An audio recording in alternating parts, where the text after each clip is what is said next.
What's up, guys? Welcome back to the channel. Thank you so much for joining me today. I hope that you are as excited as I am. And why am I so excited, you might ask? Well, today, for the very first time, I am starting a 3-part video saga. This little series here is going to be showing you guys how to make chicken parmesan pretty much from scratch. I mean, I didn't raise the chickens or anything like that. That's store-bought, but you know what I mean. To make chicken parm delicious right here in your own kitchen, or well, in my case, in my kitchen. Now, before we get into it, I gotta tell you guys the truth, okay?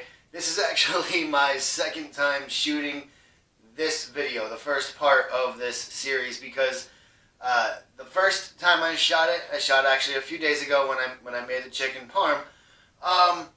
It came out like crap. I mean, you probably can't tell because, you know, I've got this great studio quality lighting and camera, and, you know, even my performances are way professional. So you probably can't tell that I'm relatively new at this. And so sometimes my videos are absolute shit.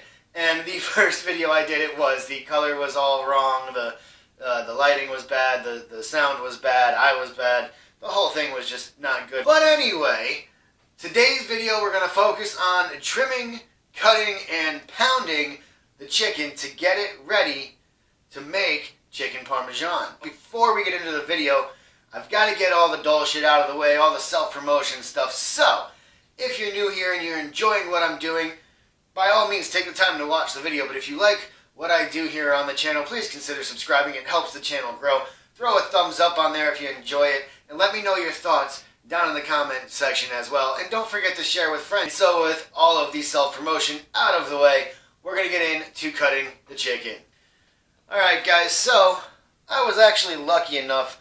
The chicken I bought really isn't all that bad off. It's just got a couple of these little pieces here, little skin tag kind of deals that I can nick off and throw in my garbage can that you can see in the background over there. It used to have a lid on, but I broke it. So this one's actually not too bad. It doesn't really need any trimming. You can probably take the cartilage off in here. It's really easy to do. You just kind of get your knife up in there and, I slid a little bit. I should probably put it up down. You just kind of want to get your knife in there. Don't take out too much of the actual meat though. You just want to kind of cut this little cartilage. Little cartilage.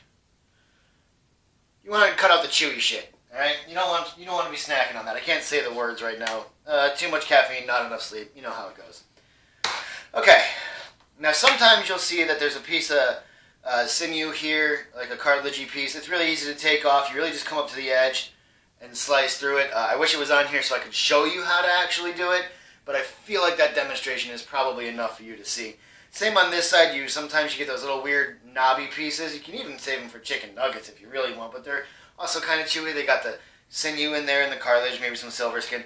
But you just take those two pieces off, and then you're ready to actually cut the chicken. Now, like I said, the store actually did a really good job of trimming these up, so I don't have to worry about that part. But I do have to worry about cutting it. And so the way I like to do it, and some people do it differently, and that's weird, but the way that I like to do it is these pieces, because they're not too bad, but they are a little too thick to cook whole for chicken parmesan.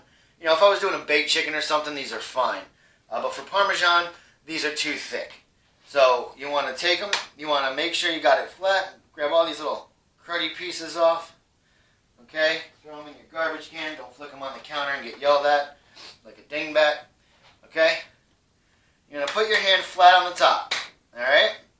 You're going to take your knife, alright, and you're just going to get right up in there and you're just going to slice it right in half. And you want to stay straight through the whole thing. You want to keep that knife as level and steady as you can through the whole thing. And of course, if the knife is nice and sharp, it'll come in half absolutely no problem.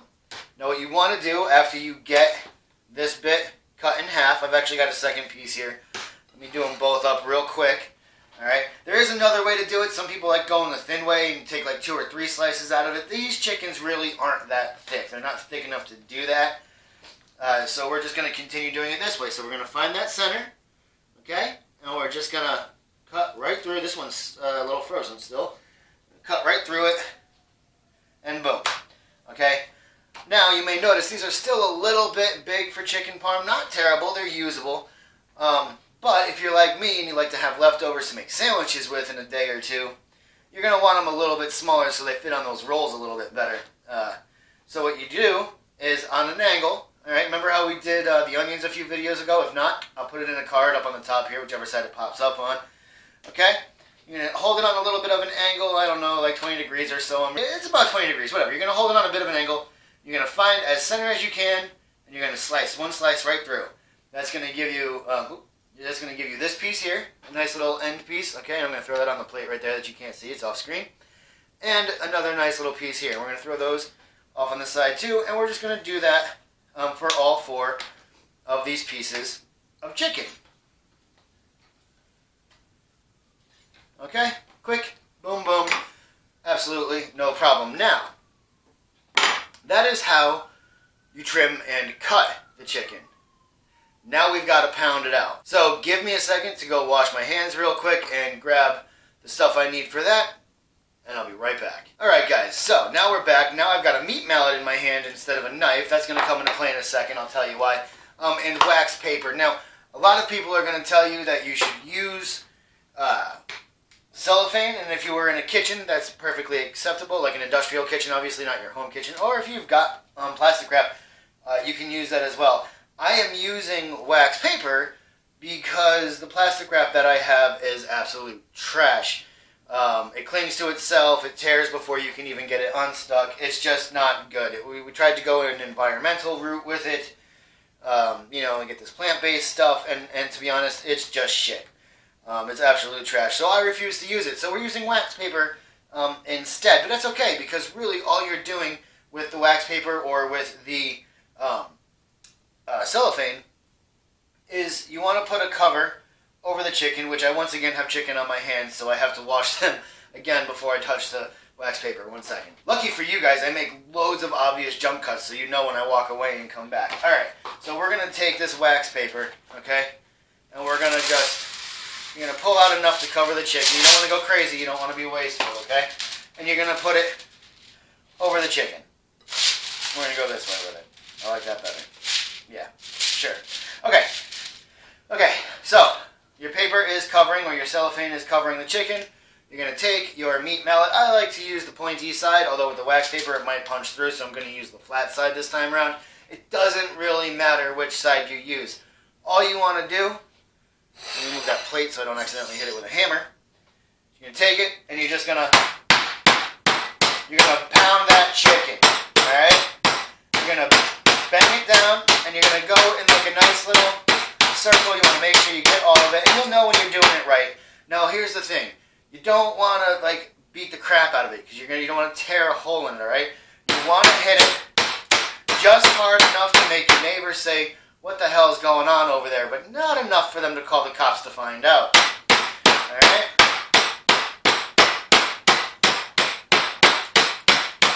And, on that note, this is a great way to release some frustrations. Alright? You got a little aggression, you know? It's a great way to work out some frustration. And if you got kids that are all riled up and rowdy, you can have them pound on it too. They'll get a kick out of it. I used to love doing it myself. Okay, so we got 1/2 pounded, okay? Now don't think you're done, because you're not. You got to pull that wax paper off. See, this is why you don't want to hit too hard so it doesn't crack into it, okay? And you're going to flip them over. I'm just going to use 2 hands here because, you know, whatever. We're just going to flip it all over. Boom, boom, boom. Alright? Lay the wax back on there. You're going to pound it out a second time. Alright? You can do a little less this time around. Okay, I don't know how well you can hear me with the banging, so I'm trying to talk a little louder. Alright? The second time around, you don't have to bang them quite as hard. You can, you know, or quite as much. You can get away with just dancing around the piece a little bit, okay? That way, like I said, you don't want to go too thin, you don't want to tear them, you don't want anything like that. But now, look at this. Look at the, I'm going to come over here. Look at this beautiful, beautiful piece of meat. Nice, pounded out nice and thin. Alright, and we didn't tear through any of them. They all look good. they're all ready to go. And that's all there is to it, guys. It's really, really simple. It's actually really fun, and it's probably one of the easiest steps in this entire saga. I'm going to tell you as well, when these sagas are done, when these videos are done, when this 3-part series, whatever the hell you want to call it, when it's done, when all 3 videos are up, I will make a playlist on my channel so you can go and you can find it and you can watch them all in a row so you don't have to jump around looking for them. But for now, they will be coming out one at a time. So guys, like I said before, if you enjoyed this, please consider subscribing to the channel. If you're new, throw a like on it, share with your friends, and all of that other happy jazz so we can help this channel grow. And if you yourself have any ideas or anything in particular that you would like to see me do, by all means, let me know down in the comments. You can also give me any questions, anything like that. By all means, hit me up in the comments. I'm a friendly guy. I will respond. That is it for this video. I gotta actually get these marinating because I'm doing something different other than chicken parm this time. But I'll see you in the next one where we'll cover how to do an egg wash, flour, and bread a chicken in the proper way with the proper procedure and so your hands don't get all nasty. Until then, guys, stay hungry.